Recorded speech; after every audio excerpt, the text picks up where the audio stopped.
বাসায় আসে ভিতরে তাকে কথা কাটাকাটির এক পর্যায়ে বালিশ দিয়ে চাপা দিয়ে শ্বাসরোধ করে হত্যা করে। বাসায় কাজ করে অনেক শুরু হয়। সে বাসায় যাওয়ার পরে যে আসামি সে স্বামী তখন বাসায় আসে ভিতরে বাসায় এসে তাকে কথা কাটাকাটির এক পর্যায়ে তাকে বালিশ দিয়ে চাপা দিয়ে শ্বাসরোধ করে হত্যা করে তার ছেলে বাসায় ছিল, দুটো সন্তান সিদ্ধার্থ নাম, তাকে নিয়ে সে তখন চলে যায়, ওই স্থান ত্যাগ করে সে পালিয়ে যায়।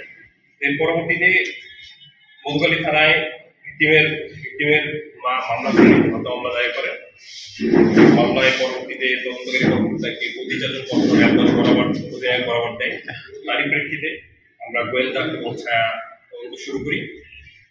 এর পরবর্তীতে আজকে ভোর আনুমানিক 7:15 ঘটিকায় র্যাব 10-এর একটি আভিযানিক দল এবং র্যাব 6-এর একটি আভিযানিক দল গোপালগঞ্জের ভাটিয়াপাড়া এলাকা থেকে আমরা আসামিকে গ্রেপ্তার করতে সক্ষম হই।